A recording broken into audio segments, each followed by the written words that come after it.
Yehezkiel pasal 4 ayat 1-17, lambang pengepungan kota Yerusalem. Engkau anak manusia, ambillah sebuah batu bata, letakkan di hadapanmu dan ukirlah di atasnya sebuah kota, yaitu Yerusalem. Ukirlah kota itu dalam keadaan terkepung. Dirikanlah sebuah benteng pengepungan, timbun pula tanah menjadi tembok pengepungan. Tempatkan perkemahan tentara dan susun alat-alat pendobrak sekeliling kota itu. Lalu ambillah sebidang besi dan dirikanlah itu di antaramu dengan kota itu menjadi dinding besi. Kemudian tujukanlah wajahmu ke arah kota itu, sehingga kota itu dalam keadaan terkepung, dan engkaulah yang mengepung dia. Inilah menjadi lambang bagi kaum Israel. Berbaringlah engkau pada sisi kirimu, dan aku akan menanggungkan hukuman kaum Israel atasmu. Berapa hari engkau berbaring demikian? Selama itulah engkau menanggung hukuman mereka. Beginilah aku tentukan bagimu. Berapa tahun hukuman kaum Israel? Sekian harilah engkau menanggung hukuman mereka, yaitu 390 hari. Kalau engkau sudah mengakhiri waktu ini, berbaringlah engkau untuk kedua kalinya, tetapi pada sisi kananmu, dan tanggunglah hukuman kaum Yehuda 40 hari lamanya. Aku menentukan bagimu 1 hari untuk 1 tahun. Tujukanlah wajahmu kepada pengepungan Yerusalem, dan kepalkanlah tinjumu kepadanya, dan bernubuatlah melawan kota itu. Lihat, aku akan mengikat engkau dengan tali, sehingga engkau tidak dapat berbalik dari sisi yang satu ke sisi yang lain, sampai engkau mengakhiri waktu pengepunganmu itu. Selanjutnya, ambillah gandum, jelai, kacang merah besar, kacang merah kecil, jawan, dan sekoi, dan taruhlah dalam 1 periuk dan masaklah itu menjadi roti bagimu. Itulah makananmu selama engkau berbaring pada sisimu, yaitu 390 hari. Dan makananmu yang harus kau makan akan ditentukan timbangannya, yakni 20 shikal 1 hari. Makanlah itu pada waktu-waktu tertentu. Air minum pun bagimu akan ditentukan, 1/6 hin banyaknya. Minumlah itu pada waktu-waktu tertentu. Makanlah roti itu seperti roti jelai yang bundar, dan engkau harus membakarnya di atas kotoran manusia yang sudah kering di hadapan mereka. Selanjutnya Tuhan berfirman, Aku akan membuang orang Israel ke tengah-tengah bangsa-bangsa, dan demikianlah mereka akan memakan rotinya najis di sana. Maka ku jawab, Aduh Tuhan Allah, sesungguhnya aku tak pernah dinajiskan, dan dari masa mudaku sampai sekarang tak pernah kumakan bangkai atau sisa mangsa binatang buas. Lagi pula tak pernah masuk ke mulutku ini daging yang sudah basi. Lalu firman-Nya kepadaku, Lihat, kalau begitu aku mengizinkan engkau memakai kotoran lembu ganti kotoran manusia, dan bakarlah rotimu di atasnya. Sesudah itu ia berfirman kepadaku, Hai anak manusia, sesungguhnya aku akan memusnahkan persediaan makanan di Yerusalem, dan mereka akan memakan roti yang tertentu timbangannya dengan hati yang cemas. Juga mereka akan meminum air dalam ukuran terbatas dengan hati yang gundah gulana, dengan maksud supaya mereka kekurangan makanan dan minuman, dan mereka semuanya menjadi gundah gulana, sehingga mereka hancur di dalam hukumannya. Shalom saudara, tidak ada hukuman yang paling berat selain tak kala Allah yang adalah pemilik umatnya justru melawan umatnya sendiri.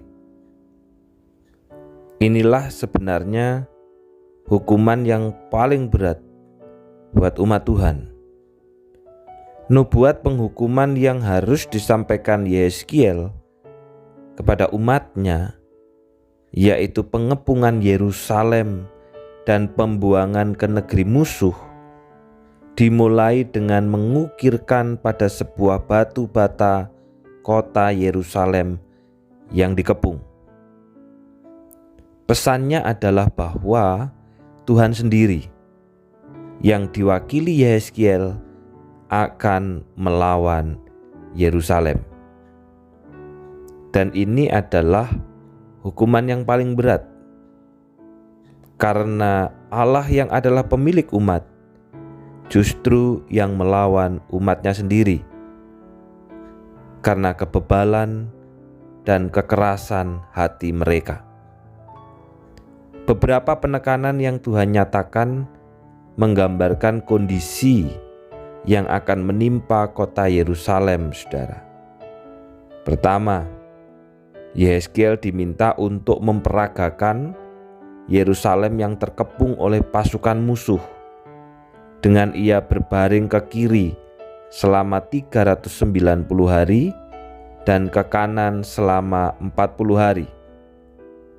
Pengepungan akan menimpa kerajaan Israel di utara selama 390 tahun dan kerajaan Yehuda di selatan selama 40 tahun.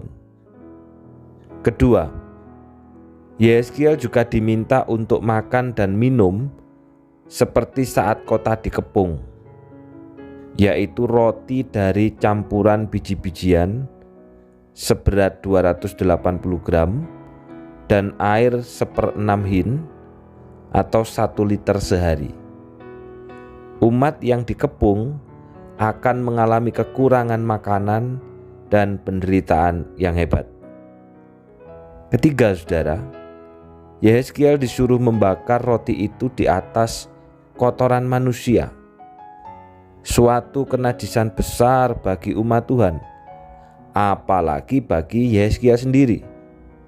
Karena itu ia memohon supaya ia tidak hidup dalam kenajisan dan Tuhan memperbolehkan dia membakar rotinya di atas kotoran lembu. Saudaraku, semua ini memperlihatkan dahsyatnya penghakiman Tuhan. Ketika Yerusalem diserang dan penduduknya menderita, itulah saat Tuhan sendiri menghukum umatnya. Hal ini sangat penting, karena sesungguhnya umat hidup dalam pemberontakan, umat hidup dalam perlawanan. Kasih sayang Allah kepada umat begitu besar, tetapi anugerah itu dianggap murah, sehingga mereka menyia-nyiakan, bahkan makin melawan, makin memberontak kepada Tuhan.